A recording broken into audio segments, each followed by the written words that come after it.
third lecture. I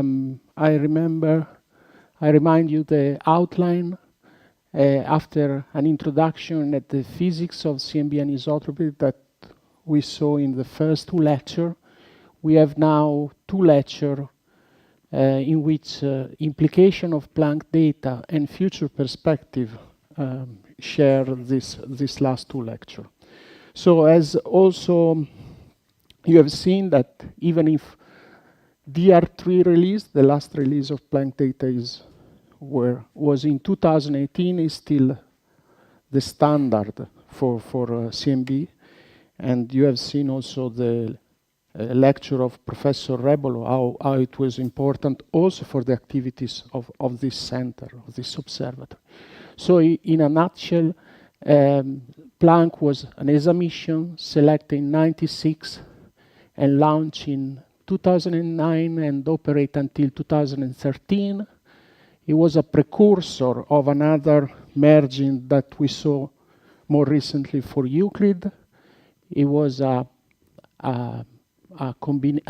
merging of two different proposals, one based on radiometers on 3 frequency with a proposal led by Nazareno Mandolesi as principal investigator at 30, 44, and 70 gigahertz. And the other proposal called Samba was the high frequency instrument in which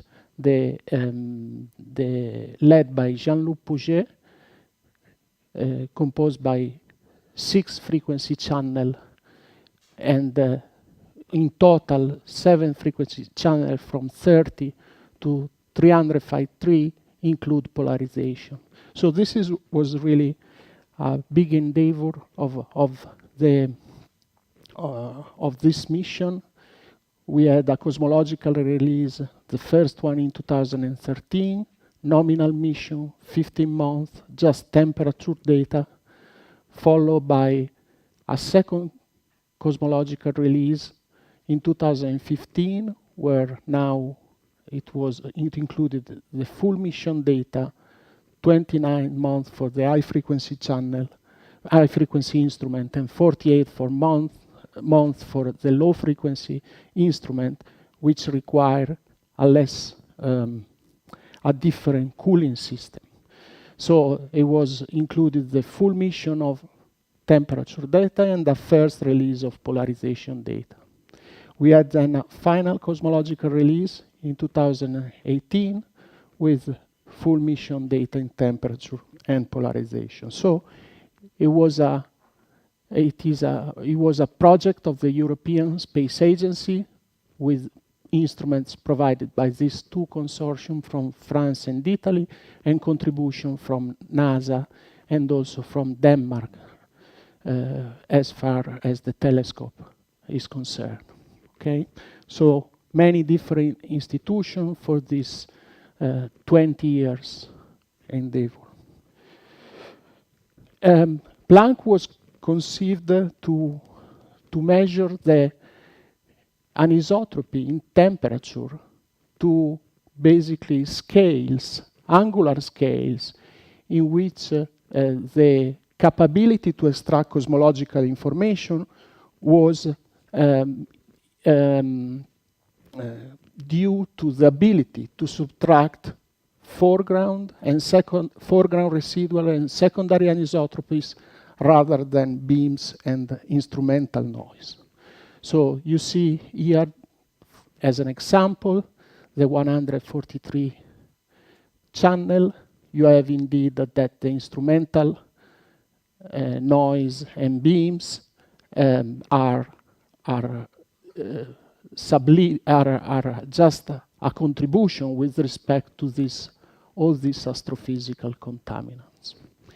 This is not happen for polarization, where instead the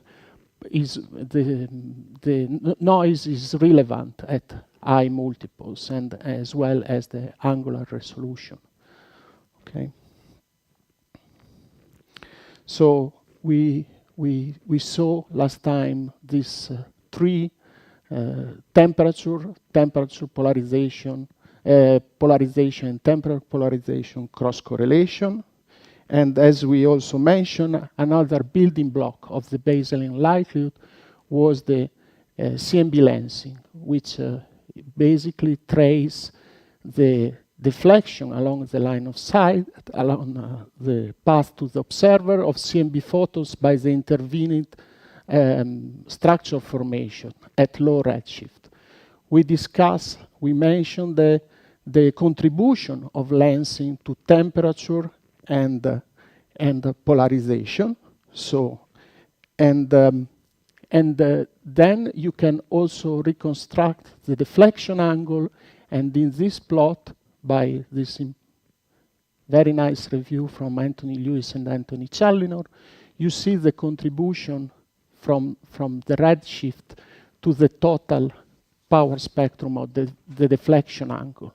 Okay, so you have a significant contribution already, more or less half of the signal from redshift less than 2. So this is more or less a picture showing the blurring of the temperature map by this effect. And one of the achievement of Planck was to measure full sky with a signal to noise roughly 1 multiple by multiple, which led anyway to a 40 sigma detection of the power spectrum of lensing. So we had this map, which is used also for cross correlation, and the relative building block of the likelihood, which is connected to the angular power spectrum extracted from this map. Okay. So few more words about the likelihood, which are publicly available. So the rationale for this likelihood were to separate more or less around a multiple 30 between two different types of likelihood. One is more exact because, as you remind, we discussed that the Gaussian hypothesis is done on the ALM, therefore on the pixel on the map. So you can treat under this assumption in an exact way the likelihood, for instance, in pixel space, but this is quite heavy computationally, and therefore you are restricted for convenience to only low multiples. Since then, a Gaussian approximation on temperature and also on polarization starts from multiple 30. At low L, we had basically a lossless likelihood based on Gibbs sampling called Commander. It was similar to the previous release, it was similar in all three releases. In in the last DR3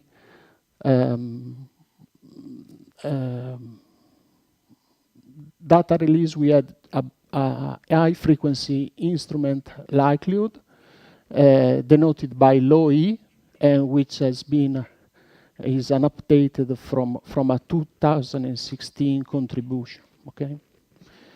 So we provide either at low multiples and high low multiples also alternative likelihoods, which were very important to validate and cross-check results. So there is also a brute force pixel likelihood with TQ and U, updated from 2015, making use of the 70 gigahertz channel in polarization and clean by the 30 gigahertz and the 305.3 respectively from synchrotron and thermal dust. So in this joint temperature and polarization likelihood, always the Commander temperature map was used. So at high multiple, we use this likelihood called PLIC, which was developed at IAP, at the Institute of Astrophysics in Paris under the coordination of François Boucher. Is based on on the Gaussian approximation with semi-analytical covariance. Okay, so this was again an update of what provided in 2015. As alternative, there is this IL likelihood, which was similar CANSPEC developed by George Efstathiou.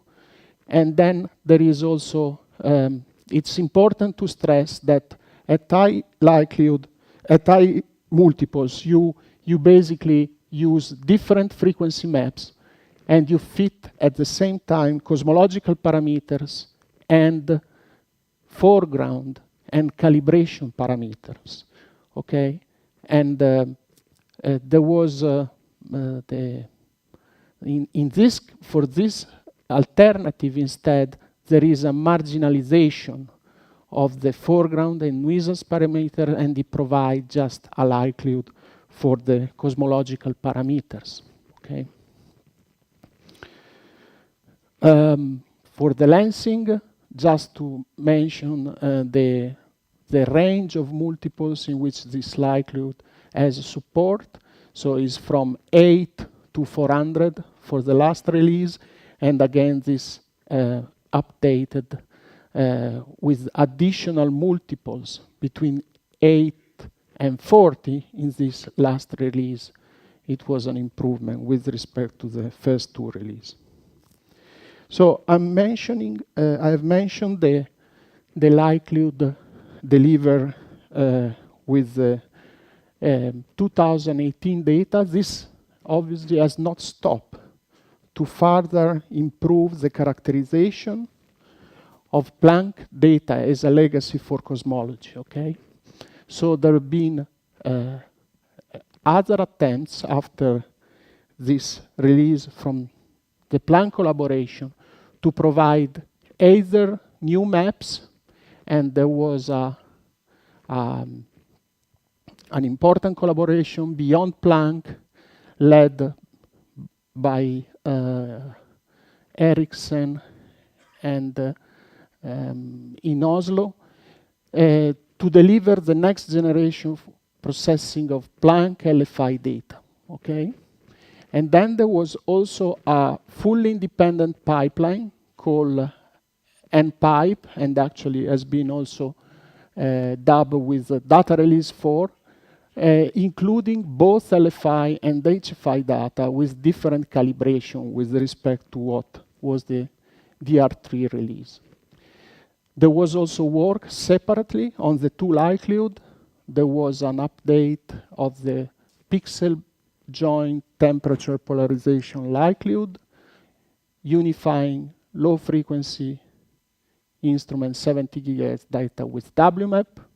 There was an update also of the low E likelihood that we used in 2018 by the group led by Pouget, in which basically it's called Roll 2 and is an update on what we had in 2018.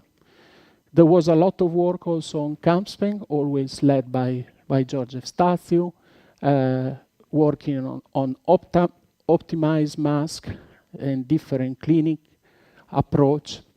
So this has been also described in papers. It's important to remark that anyway the change in parameters by this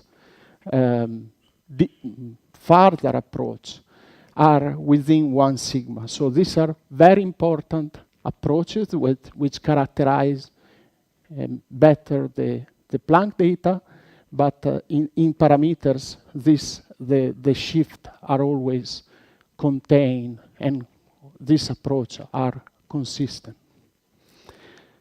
Okay, so just for the nomenclature, we are going to discuss different parameters. This is the table we use in the Planck paper. In the first part of the table, we have the so-called primary cosmological parameters, which are varied or kept fixed in the simplest analysis. As written here in the baseline, the dots means that the parameters are varied with this prior range, or in the so-called lambda CDM, they are fixed to this to these values. And from this parameter, there are a series of derived parameters as also other critical density for omega m or omega lambda, sigma 8, the reionization redshift H0, which is derived by this theta parameter, which is used as primary parameters, and the others. So this is just to leave the nomenclature for what we are going to discuss. So lambda CDM fits the data. This was shown already by Luca. It was an image released by the ESA in order to highlight the change before and after the first Planck release. So it's interesting that in this lambda CDM now we reach a sub% precision in the determination of the main cosmological parameters, with the exception of the optical depth, which has an uncertainty of the order of 10%. Okay. So the so-called baseline likelihood is the combination of temperature and polarization from L equal to 2 to 2500 for temperature, from 2 to 2000 for polarization, with the addition also of lensing. This combination obviously builds on the remarkable compatibility of the different channels when you constrain cosmological parameter by TT only, or TE only, or E only. All the contours are quite compatible when these are supplemented by the likelihood at low L in polarization, which helps in fixing tau, okay, in constraining tau. So the combination obviously is much more constraining, and this gave support to use all the three channels. So although is the parameter with the largest uncertainty of the lambda CDM, one important result was really to establish how reionization has been measured by CMB anisotropies consistently with other astrophysical observations. So basically, from the measurement of WMAP, the Thomson optical depth has decreased, and then it has been consistent with the measurement of the astrophysical probe as resulting from structure formation, okay? So without invoking population at high redshift of galaxies at high redshift, which would have altered the star-forming galaxies process.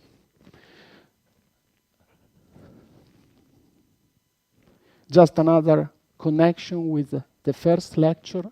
We showed this remarkable comparison of the improvement in the measurement of the temperature angular power spectrum from 98 to 2018, and this is remapped in this very interesting plot from the Overview and Cosmological Legacy Planck paper, in which you are reported the uncertainty in cosmological parameters from the pre-WMAP data to the last Planck release.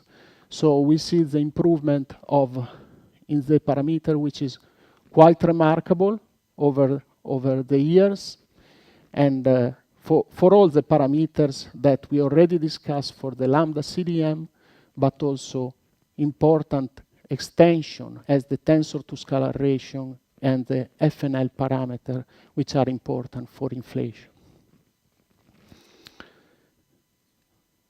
consistency with other data. So I'm focusing on Planck data, but it's important to remark that the picture we have from different CMB experiment is quite consistent. So there have been obviously a lot of work during the Planck release to compare with WMAP, but also now with the ongoing ACT and SPT, it is quite consistent for temperature and polarization, and also with B-mode polarization from BICEP and keck.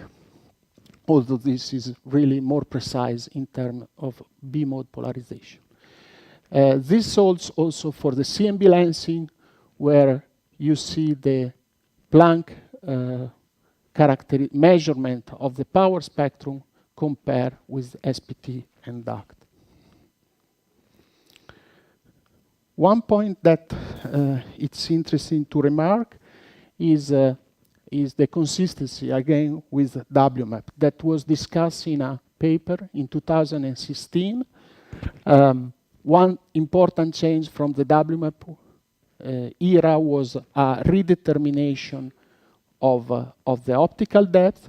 So in order to do this comparison, you really need to take the two instruments in the regime of high signal to noise. So you can cut Planck and WMAP at 800 and make the same assumption for the optical depth.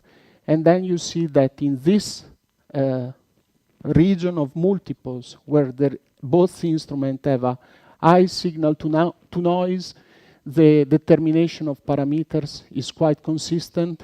NS,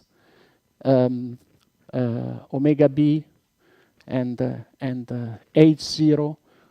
Everything is quite consistent, and obviously when you add the additional multiple, which Planck has access to a better angular resolution and sensitivity, obviously you get a much tighter constraints, which WMAP could not reach. The Planck measurements are consistent with many other complementary measurements, as baryonic acoustic oscillation, redshift space distortion. So I'm sure that this will be covered in other lectures, supernova, and also Big Bang nucleosynthesis. Okay. So far, so good. We had also something to also discuss. Let me just mention something which has remained open. So since the first release, we saw an excess of smoothing in the acoustic peak, roughly at multiples larger than 800. This was found also to be fitted. It was kind of remark by introducing this phenomenological parameter, A lens, which drives at a 2.4 sigma value far from equal 1, which is required by general relativity. Okay? It's important that this effect is driven by temperature, but with polarization, basically you reduce the error, and the tension basically it remains of the same order of magnitude. CMB lensing doesn't require a value of AL different from 1. And this preference for this phenomenological parameter partially project in other physical parameter as spatial curvature, dark energy equation of state, which is different from -1, or other physical model motivate from early universe as superimposed oscillation for curvature perturbation or isocurvature. So it could be a statistical fluctuation, new physics, it could be some systematics which are not taken into account. There is also double checks with a more recent CAM spec analysis, which decrease this discrepancy below the 2 sigma, or there are independent checks from other instruments like ACT. So this remains something internal to Planck, which has not been explained, which remains unexplained. So there are other tension. We discuss the problem in S8, which has worsened this a similar problem on sigma 8.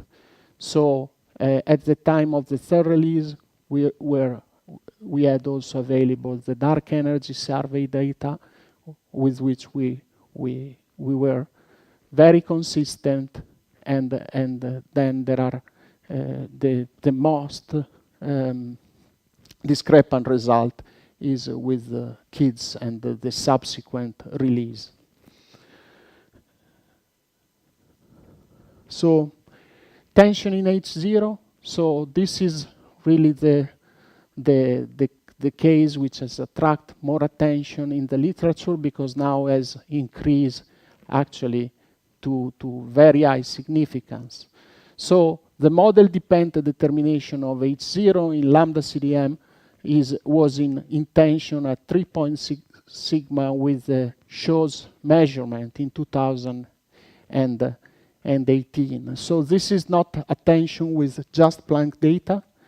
WMAP9 and BAO also determine a value which is at the same level of tension with this local measurement, and also a value consistent with the one obtained by CMB has been also obtained by complementary information without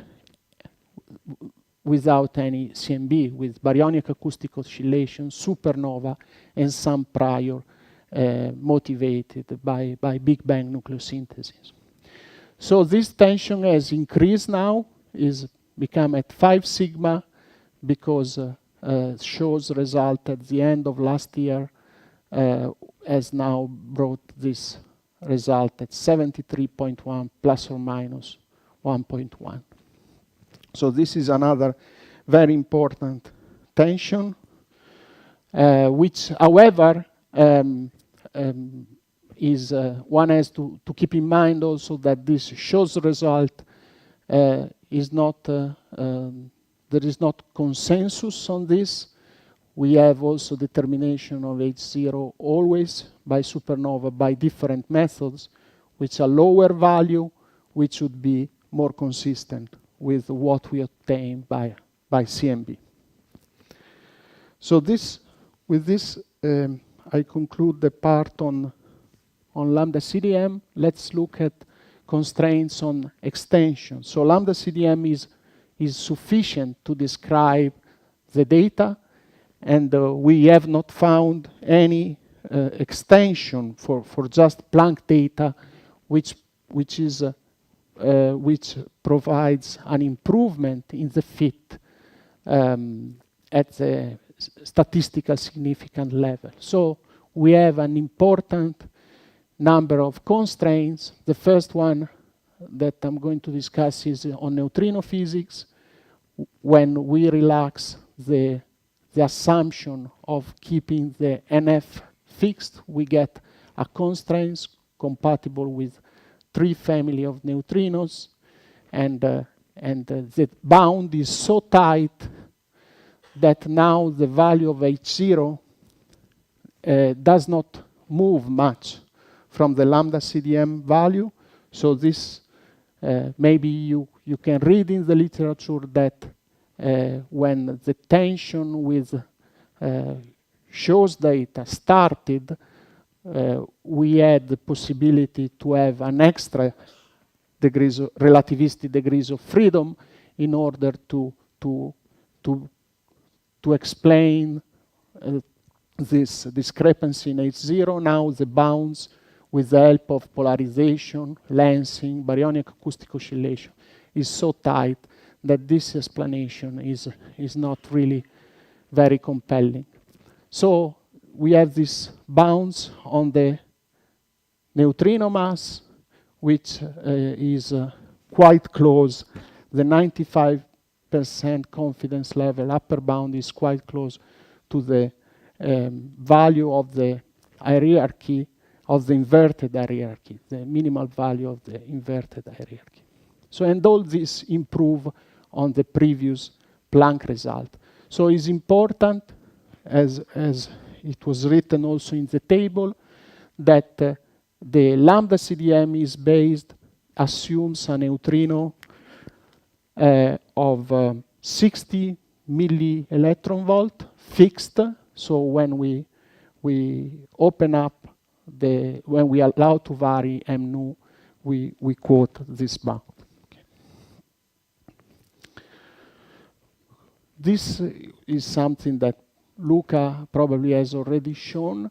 When we relax the parameter of state of dark energy from -1, the value of the cosmological constant, we get a percent uncertainty around -1, and we get also constraints on this parameterization of the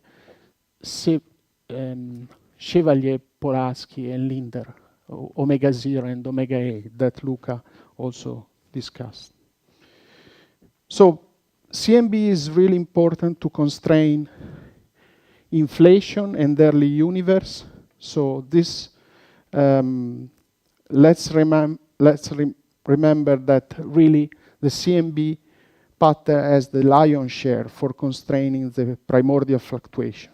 Okay, so and thanks to the different imprints of scalar and tensor perturbation in the temperature and polarization CMB power spectrum, you can constrain this, the amplitude and the tilt of this primordial fluctuation. So this will be discussed more in a more pedagogical way next week. So inflation with a nearly exponential expansion provides a unified generation mechanism for nearly scale invariant primordial spectrum of gravitational waves and curvature perturbation from quantum fluctuation. So one can, the phenomenological power spectra, which are described by power law with an amplitude and a tilt, either for temperature, for tensor and for curvature, is motivated by inflation and is connected, the amplitude and the tilt, to the potential and its derivative during a phase of slow roll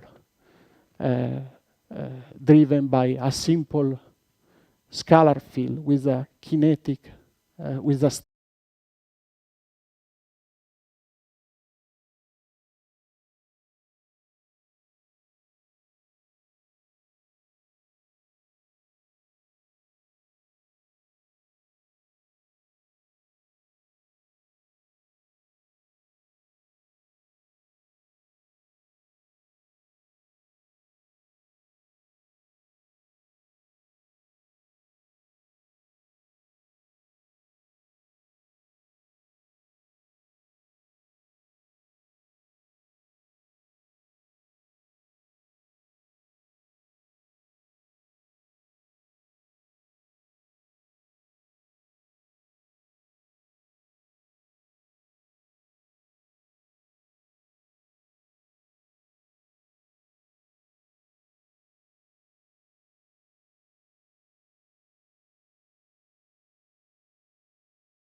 Hello, hello. Yes, it works now. Great. So, okay, so lecture number 2, right?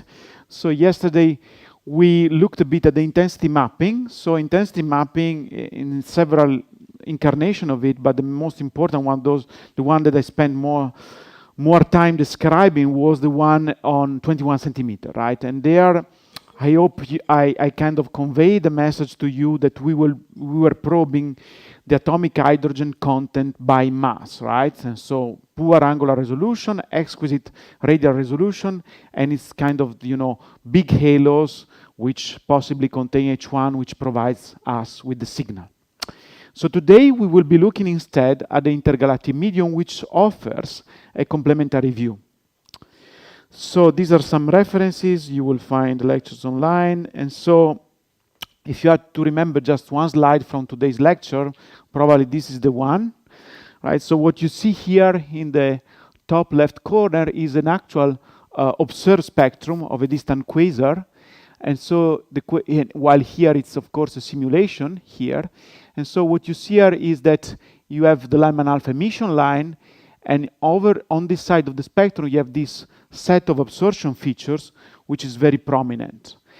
And they are caused by absorption, right, of the distant photons which are emitted by the quasars, which travel throughout the universe, and whenever they encounter neutral hydrogen along the line of sight, even if the amount of neutral hydrogen is tiny, as it is 1 atom out of 10 to the 5 is neutral, they will go through this process, which is basically called sometimes absorption, but it's better described as scattering process, in which the electron, which is kind of orbiting in the 1s level, gets kicked by the photon to the 2p level, and eventually the electron will go down back to the more stable 1s state, and it will re-emit the photon, typically in another direction. So it's a scattering, Lyman alpha scattering, which has a kind of reasonable cross-section. Indeed, it is seen, right? And it's again an atomic process. So the point here is really to use this atomic process to shed light on structure formation processes, on fundamental physics, right? And so if you zoom here, these things, these absorption features which might have looked like noise, they are not noise. You see there is structure in it. Some lines are more prominent, some of them are narrow. And the idea is that the more neutral hydrogen you will find along your line of sight, the more absorbed you will be, right? This process is much more likely to happen. While for weaker systems, probably, right, the weaker system, those that are not saturated, maybe they are related to somewhat less dense environments, right? And so again, here the universe will choose for us the directions along, let's say, to the distant quasars, and so you're not free to pick up pixels that you like. The quasar background is given to you, and so of course you can go fainter with your telescope and have more of these background sources. But the idea here is twofold. On one side, we will be studying correlation along the line of sight, but the new thing that emerged 10 years ago in 2013 is that also you can exploit the transverse direction, because the number of these background sources has increased a lot, right? Especially thanks to the SDSS. And so you will be doing things in 1D and also in 3D. And why is 3D so important? 3D is important for several reasons, but the most important one, the one that you should remember, is that by cross-correlating in the transverse direction, you typically get rid of a very important systematic effects, which is the so-called quasar continuum, which is this long wavelength fluctuation that you see here, which has nothing to do with the intervening matter that you would like to probe, but is related to the quasar itself. So by averaging over many, many quasars in this direction, you kind of washed out, you kind of get rid of this long wavelength power, right? And that has been very important to detect baryonic acoustic oscillation at redshift 2.3. So this is the intergalactic medium. The main manifestation in the Lyman alpha forest is a test of cosmic structure formation outside galaxies. These are fluctuations at the mean density or even below the mean density. So you will find neutral hydrogen in voids. So you can do structure formation without looking at galaxies. And it's a very unique kind of observable, especially for this reason. As I said, it's 1D, but it's also 3D. And let me anticipate to you the main conclusions in terms of fundamental physics. Well, first of all, you can use this to probe, small-scale structure and place tight constraints among the tightest, if not the tightest, on thermal water matter, sterile neutrinos that were kind of referred to before, ultra-red boson dark matter, something that we heard yesterday from Fear. And so the bottom line is that sometimes people, particle physicists, but also astrophysicists, they advocate these particles to solve putative problems of cold dark matter at small scales, right? You might have heard, and we'll be talking a bit later about the small scale crisis, number of satellites, too big to fail problem. And one issue, one possible solution is I change the dark matter, and then I'll ease this tension, possibly, or I'll solve them. And typically, to ease them or solve them, they advocate some numbers that are in contradiction with the Lyman alpha forest. The Lyman alpha forest is rather cold, is a cosmic web of filaments that is in agreement with cold dark matter. It means that you can either say, okay, I don't find any new physics, it's boring cold dark matter, it's fine. But on the other hand, you can also say, I will place strong constraints on beyond cold dark matter theories. Warm dark matter thermal velocities, presence of ultralight action, soliton cores, and things like that. And so this is the main, let's say, legacy, I would say, of my past research in the last decades or so. So I have a slide now on the physics, right, that we will get through in order to build the model. So before you saw that cube that you saw before is a hydrodynamical simulation. So typically the simulation, they have CPU time. They are CPU and time consuming, right? They run for months, weeks, and then you get your results. But if you don't want to do that, if you want to build up a semi-analytical model of structure formation for the Lyman alpha forest, it's very easy to do so. You can write your code in a few lines. And so what do you have to take into account? Well, first of all, you need to describe your density perturbation. You can use linear theory, which describes the density of your perturbation and its peculiar velocity. Then you can say, okay, I want these structures is likely that are mildly nonlinear, right? I'm at high redshift, small scale at high redshift. I should have a nonlinear recipe. And one possibility is to use these models that are called log normal models, which happens to be in agreement with hydrodynamical simulations. But then, before I show you some absorption features, and I told you the more neutral hydrogen there is, the more pronounced the line will be. But you should know that, of course, these lines are also thermally broadened. And so you must specify the temperature of intergalactic medium. And so the hotter it will be, the broader the lines they will be. And so maybe this wider line is due to temperature, or maybe it's due to thermal velocity of dark matter. You have to dig this thing out. You have to learn which is which, right? And so you need to have some temperature input in your simulations, in your semi-analytical model. Then you calculate the spectra like this. So basically, the density is the dark matter one. If you plug in the Jeans length, you will get a recipe to mimic the baryons, because the baryons have pressure, they have the Jeans length. Then peculiar velocity follows from the continuity equation or linear density field. Then the temperature is given to you by the so-called equation of states, which relates the temperature of the IgM to its density. And it comes out from physics, right? It's measured, but it comes out from astrophysical consideration. And then in order to compute the neutral hydrogen, you assume ionization equilibrium. You assume that this background of filaments is in photoionization equilibrium with a background of UV photons, right? It's equilibrium. Of course, something that can be tested. You typically do these things in Fourier space, which is somewhat easier, right? And at the end of the day, you build up your optical depth, and then the flux is e to the minus optical depth, which will be a convolution of the void profile, which is a Gaussian profile, which depends on the peculiar velocity, of course, but also depend on the temperature. And then you multiply this by the H1 along your line of sight. The H1 is given by the UV, let's say the ionization equilibrium, and you can go backward. Now the idea is to go backward, and from this gets the dark matter, linear dark matter density field, right? That's why you want to do fundamental physics. You must undo all of this. And you can see it's complicated because it's, the information is convolved. And more important is also, e to the minus tau, which is the nonlinear transformation of the optical depth. And nonlinear transformation are somewhat, kind of spoiling, in a way, an easier path to the initial condition, right? An easier path to the linear density field that you want to recover. This is, of course, if you want to build up your model, typically people do this with hydrodynamical simulation nowadays. This does not prevent us to develop, models, theoretical models that are found to be in agreement with the data somehow. So one thing was pointed out by McDonald and also Seljak is that you can describe your fluctuations in the flux, which is your observable, as a sum of two fluctuations, one in the density field itself, modulated by this bias parameter here, which is given in here in this way, plus a term due to peculiar velocity, which also will contribute to create, a fluctuation in the flux. So it's a bit different from galaxies, in which this term is either not, usually is not taken into account. So this is, if you wish, the velocity bias term plus the density bias.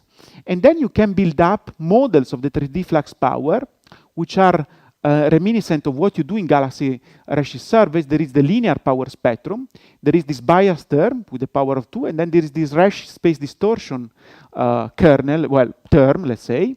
And then there is this term here, which basically can allow you to modulate this linear power and make it nonlinear. Okay? And so how this term is written down as a product of three terms. One which aims at describing the linear power, the nonlinear power, right, in this way, with these Q1 and Q2 terms. One which describes the thermal broadening, and then the other one, the third one, which describes the pressure smoothing of the gas. So at the end of the day, you see that your relationship between linear power and the flux power you observed gets complicated, and it gets several different terms that you want to take into account when you do the actual measurement, right? And for people doing perturbation theory in galaxy clustering, they are in a similar situation. These EFT terms, they have, many terms, about 10 MCMC parameters. You can go non-parametric, but at the end of the day, is really this information, this is how different scales are coupled to each other, right? In a way which is really somewhat modeled, but could be, at the time at which you face the data, a bit contrived to dig out this information. You can find, I don't know, maybe that, these terms here are correlated with the neutrino mass, and thereby you want maybe to have better prior on these terms to get the neutrino mass to a kind of higher accuracy. Let me also stress that once you have these three-dimensional models of the power spectrum, the one-dimensional is a projection of the 3D. What does it mean, a projection? A projection means that you integrate this, okay? But you integrate at a given scale, which is k parallel, you will integrate this down to these very small scales. So what happens down there, it will be reflected into 1D power at much larger scales in a projected way. Okay, this is very important because if you have a Warder matter cutoff, then it will be at very nonlinear scales here, maybe, but in the 1D power, you can see it even at linear scales because this will be integrating the signal. Okay? So this is to show you the building blocks of the model.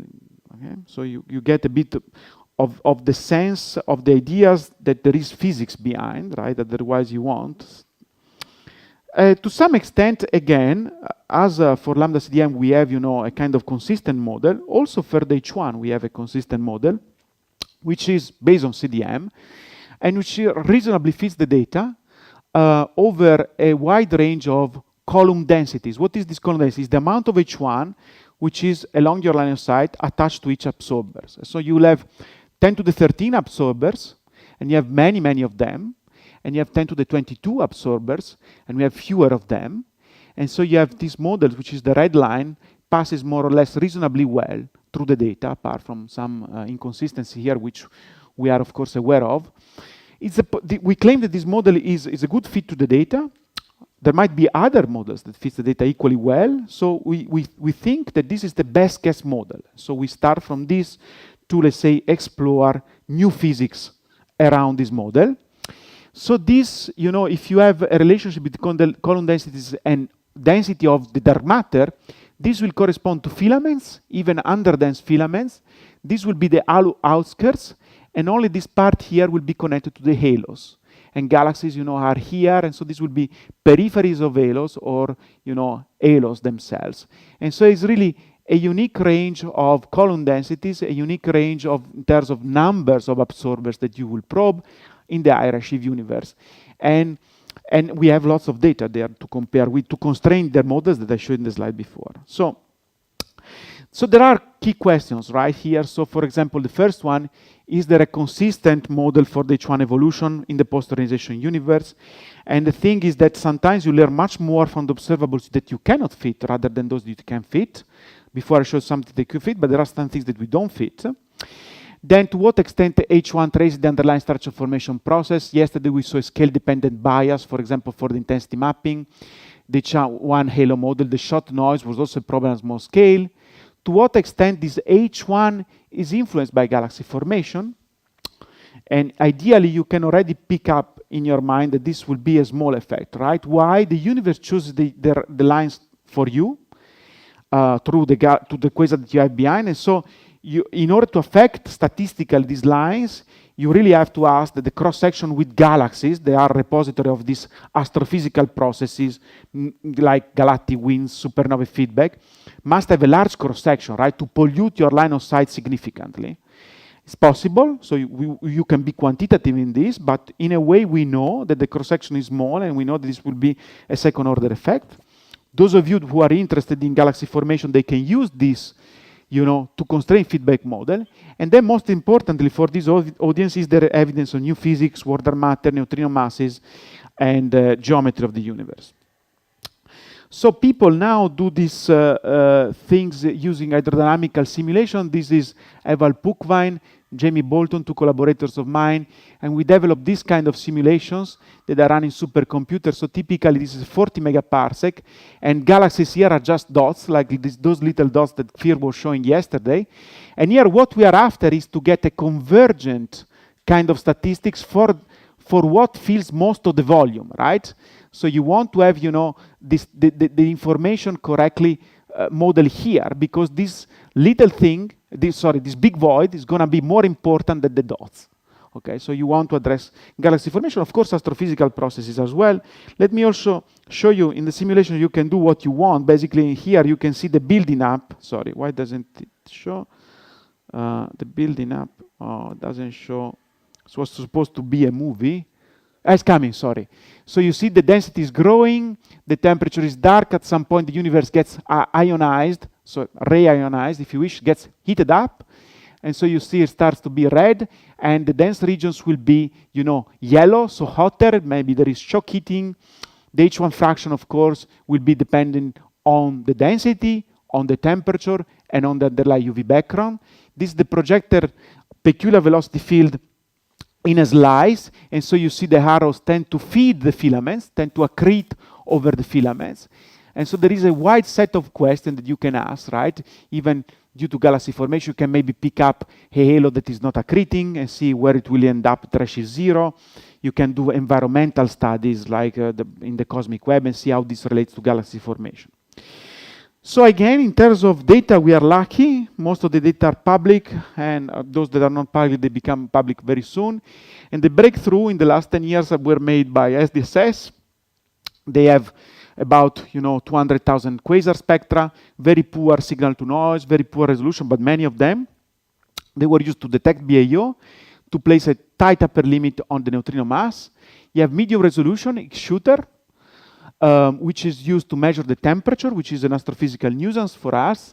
And then you have this IRS, MIC, VLT, hundreds of these very high resolution spectra in which you can study the things down to very small scales and appreciate really the small scale structures. And those are being used and are used also to check variation of fundamental constants related or not to string theory. So it's really a wide set of applications, right? So now let's go back to our data at redshift 5. You see these are the triangles, and what you see here is a few models, and look at the residuals with respect to a best reference models. Focus on just these two models. One of them is a model in which the simulation changes the ratio of ionization and lower it from 12 to 9. And you see we'll have an increase of power at small scale. And the other one instead keeps the ionization fixed and it puts warm dark matter in it and you have a suppression of power. So now the big question is, am I living in this universe which agrees with the data, right? Or am I living in a universe in which these two effects are both present and they cancel each other, right? That's the idea, to disentangle fundamental physics with astrophysics. And yesterday, if you remember, I told you by having a wide redshift range, you can disentangle the two because it's going to be very contrived that non-linearities in the flux power will keep canceling each other at every redshift, right? At some point, you know, warm dark matter will be totally decoupled. Non-linearities warm dark matter treatment will be totally decoupled from reionization, which affects the gas pressure, right? Let me skip this. Let me also maybe skip this. It's a bit technical, but you know, it's kind of hidden systematics that we are worried about the resolution, numerical convergence, and things like that. So let's now make a small parenthesis and address something that we are very much interested in about the coldness of cold dark matter. In 2000, you know, there were problems. Lambda CDM, missing satellites, CASP core too big to fail. Even now, there are these problems, I would say. And also, yesterday, these problems were kind of corroborated by, you know, putative line, 3.55 keV, which could be a sterile neutrino, which could be warm dark matter. The problems are still present, but maybe solved by astrophysics, like galactic feedback. Numerics, in the sense that numerical modeling of this fluid of warm dark matter can be tricky. Sometimes you have these numerical convergence issues, like you produce fragmentation, which is not physical, and you solve this by increasing resolution. Increasing resolution is very time consuming, so you want to address this. On the observational side, the progress has been driven by the IGM and also by dwarf galaxies, I would say. But so the point that I want to make here is that the investigation of these issues is still relevant even if you didn't have this small-scale crisis. Right? You want to say, okay, given the possibility that I have, I want to check cold dark matter at the smallest possible scales. I want to check whether this thing works or there are departures, right? And so again, in the near future, I believe there will be a breakthrough in terms of, you know, tidal streams in the Milky Way and substructure with gravitational lensing. They typically are now reaching, especially the substructure with lens, they're reaching masses, or let's say warm dark matter constraints that are similar to the IGM. This one is a bit behind, but I believe that in the near future they will catch up and they will kind of, you know, work together. So the too big to fail problem, you might know what it is, right? So suppose you take the observed satellites of the Milky Way, it means they are the most luminous, and then you take the most massive dark matter halos, subhalos of the Milky Way in your simulations, and you say, I do the mapping, I take the most massive subhalos are also the most luminous, this thing doesn't work. For some reason, the most massive subhalos in your dark matter simulation of the Milky Way are not shining. They are too big that somehow they fail for some reason to produce stars and to shine. Okay, so this is established, and some people claim that it can be solved by modifying, you know, astrophysics or by reducing this with warm dark matter. So warm dark matter, what does it do? It has a free streaming scale, which is related to the temperature at which this particle decouple, which is in turn related to the relativistic degrees of freedom. And if you ask the dark matter to be the warm dark matter to be the total component, basically the free streaming scale can be casted in this way. And you see that is very much for KV masses is below the megaparsec, right? So this free streaming scale, lambda, it will be 2 pi over this is sub-megaparsec suppression of power that you can address linearly like this, or in simulation through the cosmic web simulation, you see that these two universes, they are different from each other in the substructure in these voids, which will be probed by the Lyman alpha. Okay, so suppression of power means less substructure, so you will have the suppression of power that I showed before. Unfortunately for us, it's not the only suppression at play, right? If you parameterize this, the scale at which this suppression happens, in kilometer per second or in megaparsec, you tend to use kilometer per second because these are velocity units, you will find interesting things like, you see these are the dark matter suppression, which are redshift independent for two models, 2.5 keV and 5 keV, and you will see that the other astrophysical suppressions are quite larger, right, compared to the world dark matter ones, but they do retain a redshift dependence. So this is the thermal, is this red one, and then there are the genes at the filtering, they are related to the gas pressure. The genes is the instantaneous pressure of the gas.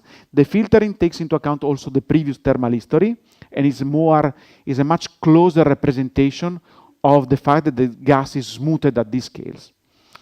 So this is just one number that characterizes the position of this suppression when it happens, but the suppression is informative in terms of shape, in terms of wave numbers that you probe.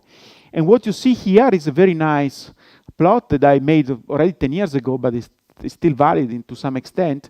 1D flux power in dimensional units as a function of wave number, large scale, small scale here, redshift ranges here, low resolution data, they stop, they don't probe the small scale, high resolution, high redshift data. Two models, lambda CDM, world dark matter with a given 2.5 keV mass, and you see that it starts to fall short at small scale and not to fit the data anymore. And this data, you cannot really do chi by eye, but they're also quite constraining, right? At the same level of 2.5 keV. This constraint comes from both, because here it might look something like much more pronounced, but here the error bar are much tinier because you have many more quasars. Okay? And so what do you do here? You do Bayesian statistics, right? You have a whole set of hundreds of hydrodynamical simulations that you run through the years. You know how this flux power spectrum is behaving with cosmology and astrophysics, and you compute, this MCMC, and you marginalize over astrophysical parameters, nuisances, resolution, all that you might think of. And at the end, you can have posteriors, like this one. This is 1 over the mass. The larger the mass, the closer you will be to lambda cold dark matter. So if this number is 0, it's perfect agreement with cold dark matter. So here there are many colors. The blue is medium resolution in 3 different analyses. The red is high resolution, and the green is a combination of the two. And you see that when you combine the two, the posteriors gets even a bit pushed farther into this part of the diagram, in the part of the plot. It means that it gets even somewhat more consistent with lambda CDM. So why is that? Because basically, even if this data set is not very much constraining in terms of the world dark matter mass, it offers a measurement of the temperature evolution. And then effectively you are plugging this as a prior into the combined analysis, if you wish, right? And so you do measure the temperature evolution of the gas quite well from this data, and it's kind of a power law. You can say, okay, break the power law into different regimes and see if the things work out. You can do complicated things. You can let, if you are very conservative, you can let the temperature to jump on a beam by beam basis, right? And see whether this is gonna spoil your result. And for those of you interested in number, if you are kind of aggressive, you simply use a power law, the numbers that you get is 4 or 5 kV. You say, I want to be agnostic, I let the temperature jump, it's gonna be 3 kV. And people that wants to solve the small scale gravity, they advocate 2 kV. And that's not consistent with the Lyman alpha forest. You can do more than that, right? You can do more than that in the sense that at small scale there is even more information, and you can address things like this one, this paper by Maria Archidiacono, in which basically the dark matter interacts with a component which is labeled as dark radiation. It interacts with a strength which is parameterized by this chi, with the redshift evolution which is given by this n. So we typically look at n equals 0, 2, and 4, and these are just theoretical models that we obtain with class, typically, by varying these parameters. And the point that I want to make here is that you do have a cutoff, but also you have these bumps at small scales. The physics is different, right? This is produced by the kinetic decoupling, which is basically a collisional damping term, which dumps the power. And this is dark acoustic oscillation produced by the interaction between this dark radiation fluid with the dark matter. Okay, So it's informative at small scales, which are, again, very nonlinear. So to address these scales, you really need to do things properly in terms of modeling these scales accurately with all, the astrophysics as well. Let me skip this. And one recent breakthrough, something like 4 years ago, was the following, that people studying ionization notice the following, that if you start to address large volumes and implement ionization radiative transfer effects, at redshift 5.5 or so, you do have some islands of neutral hydrogen that are surviving. They are the leftovers of ionization. And these were seen in the data. People could not explain, so they went back to the modeling, they refined the modeling, and they now can explain it. And this, if you look at the sizes of this, could be easily of the order of hundreds of megaparsecs. And when we do Lyman alpha cosmology, we have typical boxes of 10 megaparsec, right? 20, 10. So these things will never be there, right? For simple cosmic variance reasoning. And so the question is that, are your results going to be biased by this? Since you are we were clearly lacking a physical modeling of these structures. And basically, this island of neutral hydrogen were produced by an ingredient that we were not inputting in the simulation, which was temperature fluctuations. You see, this is really something that is produced by different timing of ionization in dense and less dense regions. If you take this radiative transfer into account, you typically have, in this case, you have this is the radiative transfer simulation. You have this hot halo here, which is not present in the homogeneous simulation model that we had before.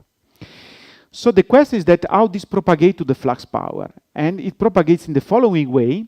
It causes as an increase of power at the large scales and a suppression of power at the small scale.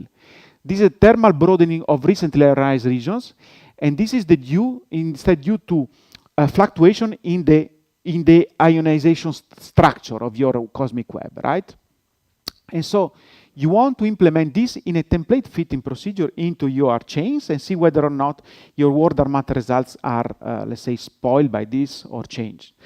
And people working, for example, like Lam Hui on ultralight axions, were claiming that if this had produced an increase of power, right, that would be nice because it would have relaxed the limits on ultralight axion and order matter. This does not appear to be the case. There is a suppression of power, even surviving a redshift 4.2, where we do have data, and these data are constraining. This is a slide describing the physics of these fluctuations, right? So here we don't have to worry about star formation. We have to worry about these fluctuations, UV fluctuations, temperature fluctuation, affecting underdense regions. That's a completely different regime in a way. It's so-called labeled as patchy ionization physics. Let me skip this. Let me go quickly to this scalar dark matter, right? The physics of the scalar dark matter is very simple in a way. And is summarized in this slide. You start from the Klein-Gordon and Einstein equation. You have a prescription from the energy momentum tensor for this scalar field.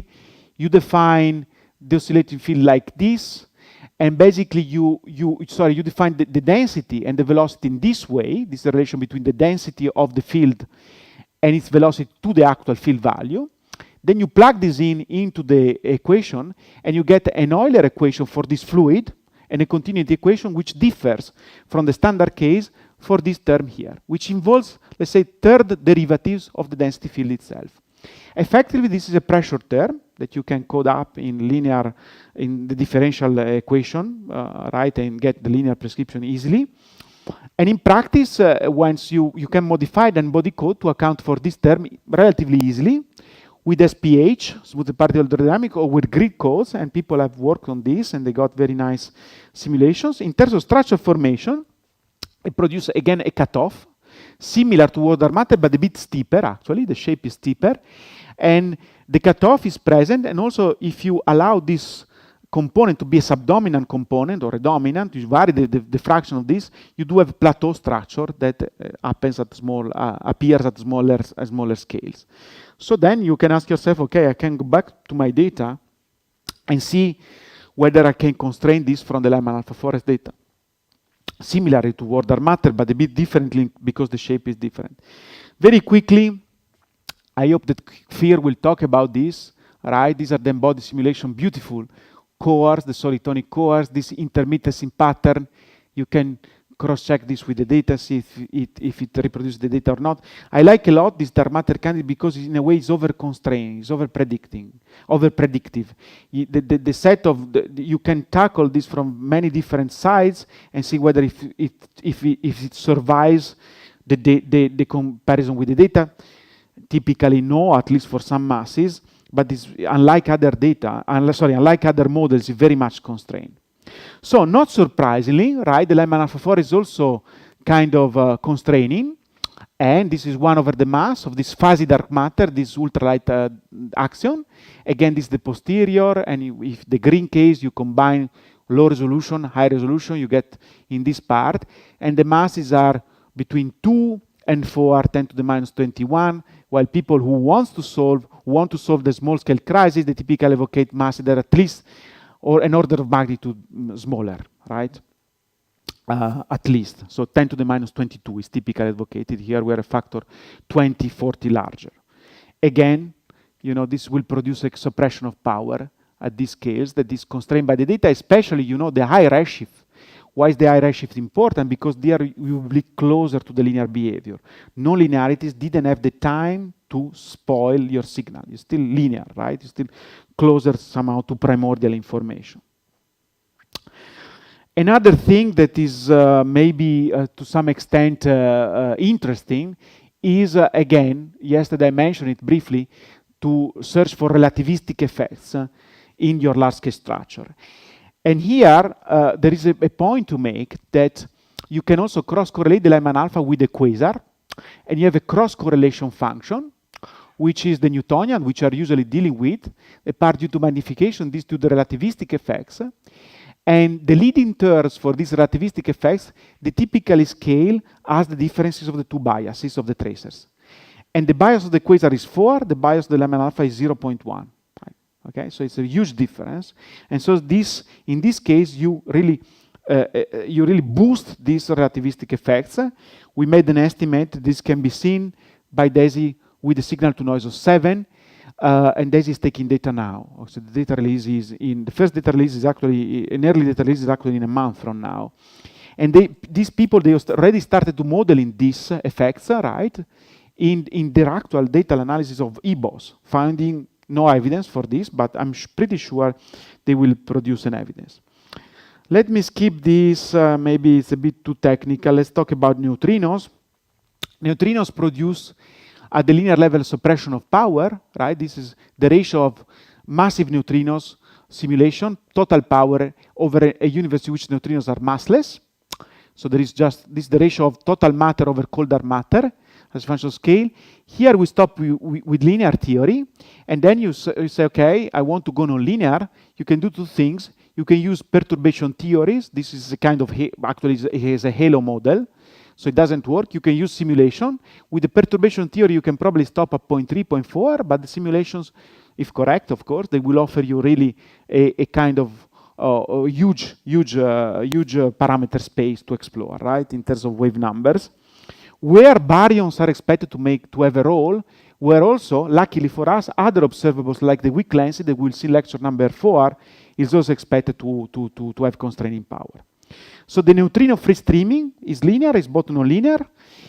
At linear, it stops here. At non-linear, it has this kind of spoon shape, which is distinctive in the sense that is a feature, right? It's something that you see in the data much more distinctive than a simple change of slope or a change of shape. It's really something like a spoon, right? That's what does it call. I mean, unfortunately for us, the Lyman alpha 4, you don't observe this. What you do observe is this, right? This is a simulation of, again, but is the flux power. And you see that you have 0.5 total neutrino mass, you will have a very, a consistent, in a way, coherent suppression of power in redshift and in scales. But I remind you that the error bars on the points here is really below the percent. So even if at any single point this is going to be, just a 0.1 sigma far away from the best fit, propagate this over the huge amount of data points that we will be having here, and it gets a significant of 4 sigma. Let me skip this. Okay, these are the data, both data. And so this is the best guess model. You see you have also wiggliness that we do have a model for this, but you know, it's a wide range of redshift, 2.2, 4.4, wide range of scales. And on top of this, you check for neutrino free streaming. And what we get is something like this. We got back then in 7 years ago, upper limit of 2 sigma. This is the famous plot, total neutrino mass over sigma 8. And this is when you combine with Planck. Okay, this is very important. This is the Planck, the general C line, the blue. The red is the Lyman alpha. They are orthogonal, well, not orthogonal, but they are very, very different slopes, very different degeneracy pattern.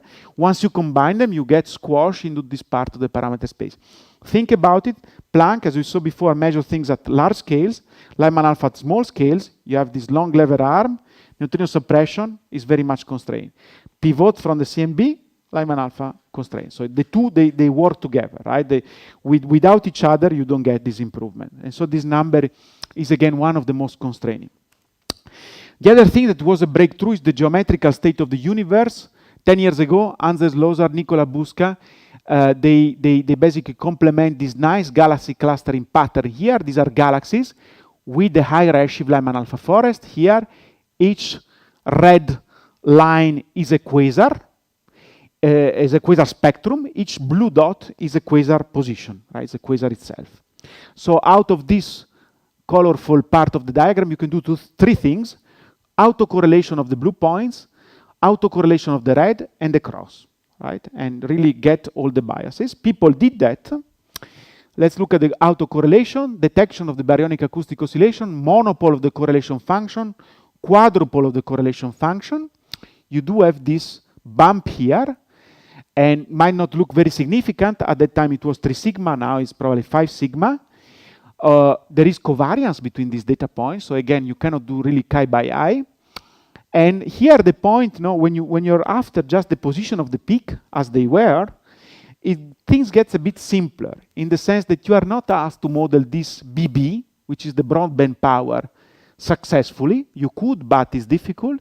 You just focus on these points. So you get rid of the broadband power, so the little bit of modeling has to be done, but then you're really after the position of the peak. You don't really want to model the non-linearities around the peak, which are present, just the position. It's somewhat simpler.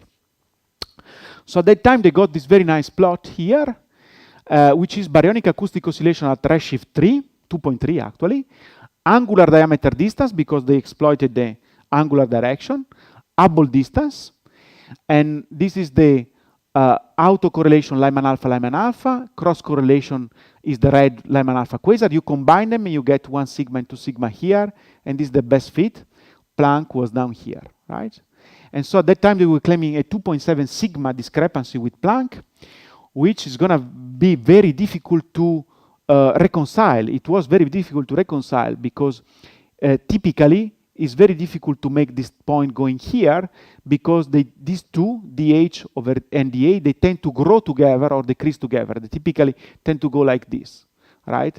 And so to make one go down and one go up is very difficult. So this was, you know, back then the consensus, let's say the baryonic acoustic oscillation measurements from galaxies and Lyman alpha. So you see this is a bit below the best fit. This is a bit above. You need to lower this and make this going a bit up. So what is the state of this? It was mainly a statistical fluke. Now, instead of 2.7 sigma, it's probably 1.8 sigma, something like this. So it gets much more reduced. Even though at that time, people were speculating some models in which the dark energy was changing sign to reconcile the two, right? Or there was this tuned oscillation in the dark energy evolution with the change of sign of the dark energy. So the dark energy gets negative, right? So it's something, of course, typically when you have this craziness going around in the data, you blame it on the quantity that you know less. And dark energy, we think we know it less than compared, let's say, to baryons on dark matter fluid component, let's say.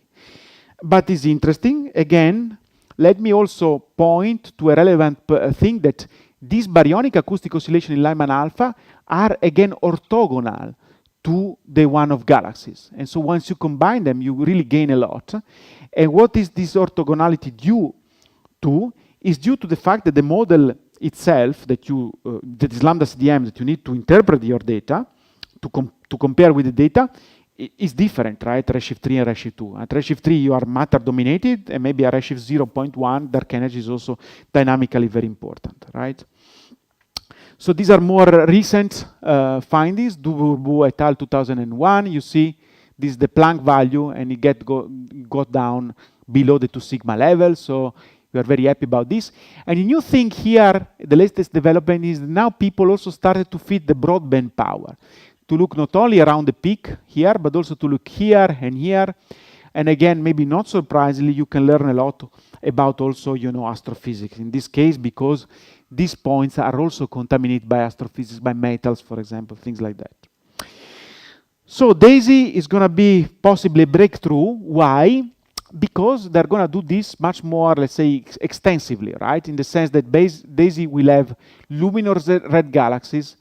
This is what is ELG, is early type galaxy, I don't recall now, quasar, okay? And so you see here, and then, of course, the Lyman alpha, right? Which is these points here. And so the h of z over 1 plus z is going to be really having a long lever arm, right, compared to now, in a few years.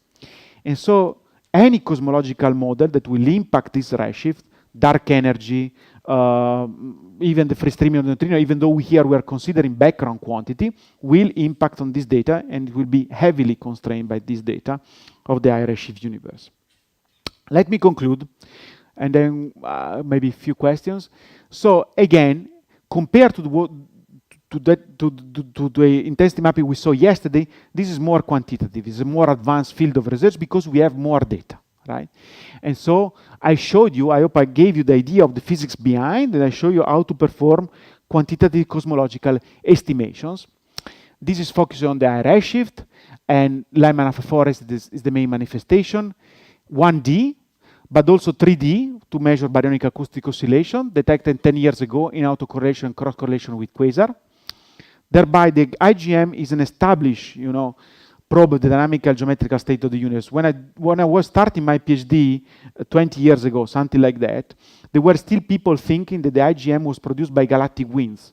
And so this H1, which you see in the universe, was put forward in the voids by galactic winds. And so if that had been the case, then of course you cannot do really cosmology out of it, right? You can do astrophysics, but not cosmology.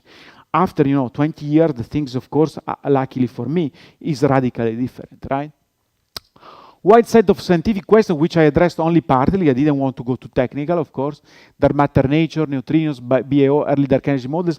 These are constrained in two ways: background evolution of, let's say, baryonic acoustic oscillation features, and 1D flux power suppression, which is cutoff position, but it's also shape. We also have information about the shape that I haven't talked about, and the shape might be different in different dark matter models. So far, no support for new physics beyond lambda CDM.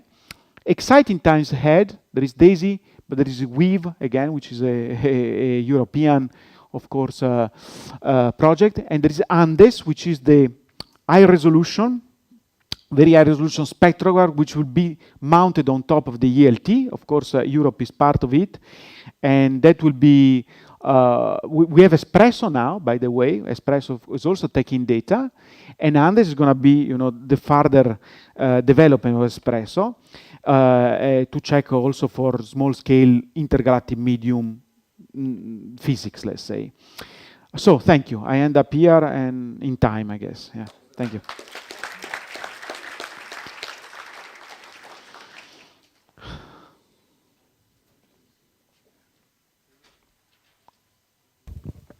Thank you for the nice talk. As you mentioned in your presentation, the most important points for restricting dark matter was high redshift and small scales. But they are also the trickiest points because they depend on small scale physics and virtualization history that we don't know much. Yes. So my question is, what do you think the most important next step is? Theoretical understanding of this small scale physics and reionization, or better modeling, or just better data? Okay, this is a good question. So, small-scale physics, of course, we know is complicated. It gets messed up with astrophysics, right? The astrophysical questions that we have at redshift 4, 5, are radically different from those that we could have at redshift 0. So, for example, at redshift 0, you might wonder about ISM, star formation. These things don't play a role. Galactic winds, AGN feedback. These things, they are important at redshift 2, maybe, redshift 0 too, but not at redshift 5. And so the things that we are worried about is maybe, as you said, as I showed you briefly, these UV fluctuations, these temperature fluctuations. These are the things that are the most important astrophysical nuisance, okay, that we have. And we do have a model for this, and luckily for us, other groups which are independent of this, they found pretty much the same. So the way I would go is to be extremely conservative. You implement in a template fitting procedure this shape change and cutoff shape into your Markov chain. You marginalize over it. If another group has a different shape for some reason, we do the same. We implement also their correction. And then we look at whether this thing is stable or not. And we quantify, you know, in different analyses, we use this, this, and this, then the neutrino limit changes by this, this, and this. But yeah, the point I want to make is the small scale at redshift 4 is somewhat, maybe, to some extent, is easier than small scales at redshift 0. Yeah. Okay, thank you.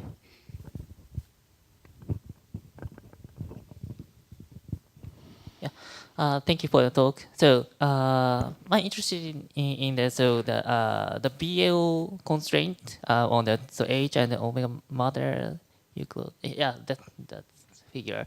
And in this figure, you can compare that light alpha forest to the galaxy one in terms of the BAO signature. And so I see that the degeneracy direction is very different. Yeah, and I want to ask that, so what causes that difference of degeneracy direction? Yes, maybe I said it, but I was not very clear. So again, this difference, so I believe is due to two things. The first thing is that the theoretical model underneath is really distinctive in the sense that it's radically different at redshift 3 compared to redshift 0. 3, you are matter dominated, right? Redshift 0, you are omega lambda dominated, right? Okay. So this degeneracy pattern you would expect by the simple fact that you are exploring a distinctive feature of this model which is different in redshift. And then on top of that, there are also other subtleties in the sense that, you know, you use the BAO position, but you do a bit of modeling there. And it's also, you know, the peculiar velocities are different between galaxies, so the modeling is different itself. So the tracer of this baryonic acoustic oscillation is also a bit different. But that's, I believe, is a second order effect compared to the degeneracy, which is really a model degeneracy. Yeah. So more specifically, so what is the target observable in that? What sorry, they? So that theoretical? No. So for example, power spectral or configuration space correlation function. No, here they use the baryonic acoustic oscillation as detected in real space in the correlation function. Is it just a BAO scale? Yes. Okay. Yes. It's the BAO scale. So how do you extract the BAO scale in that? For the Lyman alpha forest, you use this here from here. Okay. With an F. So that some fitting to the actual correlation function. Okay. Yes. Yeah. Thank you very much. A bit like galaxies. Yeah. Yeah.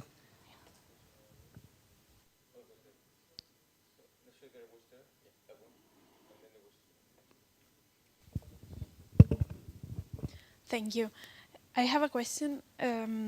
Before you talked about constraint for warm dark matter or scalar dark matter. What would you expect if we have instead topological defects?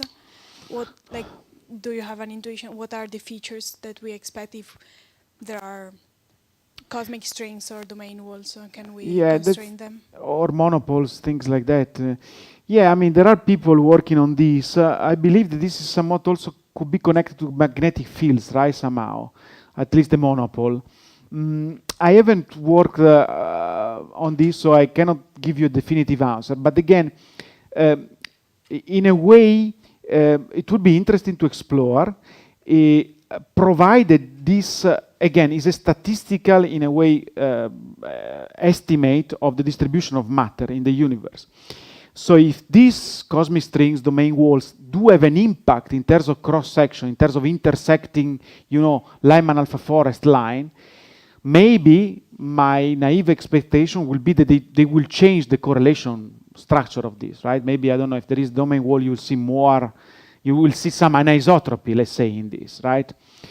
And so, so maybe one can look for that. It's going to be interesting thing to check. I don't think people looked for that yet, but it's something maybe worth checking. Thank you.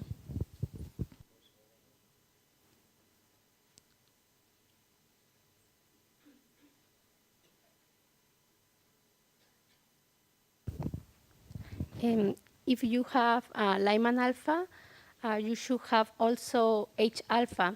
And so In emission?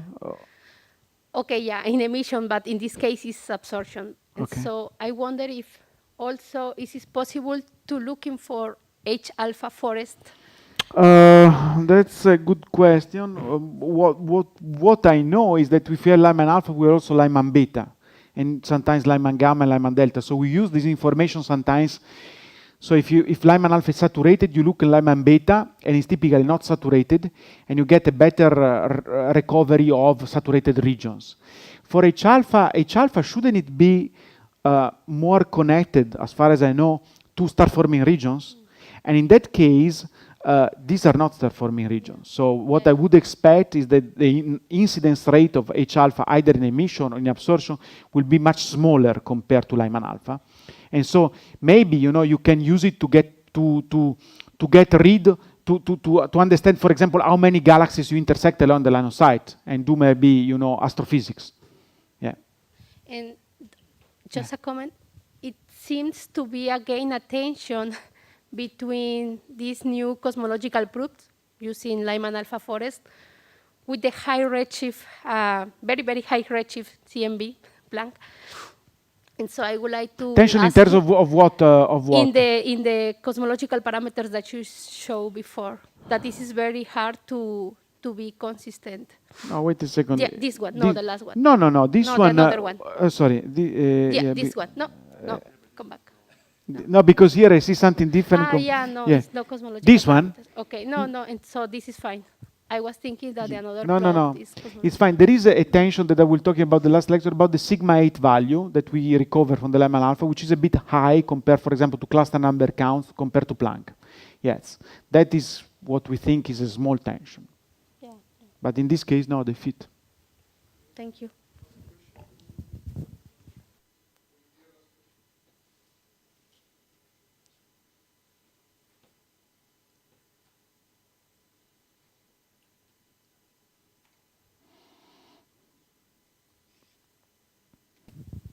So my question is about the warm dark matter.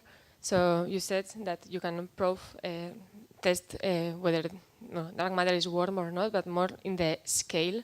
But can you also test what is the shape of the cutoff, or if it has some strange feature, or is it sensible to that? Yes, that's something that I skipped because, yes, indeed, this is what I also wanted to talk about, right? With Alexander Merle, Riccardo Murgia, we look at several. So typically, when you have warm dark matter, you have suppression that like this, thermal warm dark matter, and this is obtained through fit with applied to class, right? To numerical Boltzmann calculation of this, and then we ask ourselves, okay, can we be parameter free in the sense that we want to use alpha, beta? We call it alpha, beta, and gamma, and be free. And basically, this alpha sets the position of the cutoff, and beta and gamma are set to the shape of the cutoff before and after the cutoff, okay? And then we say, okay, we use this, and we check whether particle physics candidates, they fit this, and we found it fits surprisingly well. So for any ethos models, fuzzy dark matter, mixed cold and warm, sterile neutrinos of two different flavors of production, you can pick up alpha, beta, and gamma, and you fit the linear Boltzmann calculation. That we went back to the data, and we found that we could constrain given combination of shape parameter, beta over gamma, for example, here, to sigma upper limit of 14. And so in a way, yes, the answer is yes. The data are to some extent sensitive to the shape of this. Okay. If there is a cutoff, that's a big if, then you can also do something about the shape.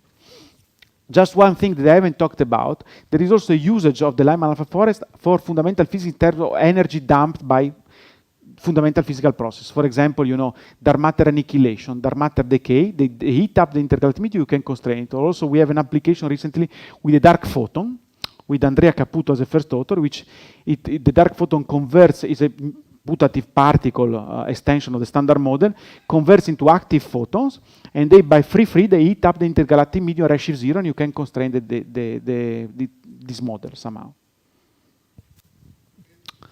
Thank you. Thank you.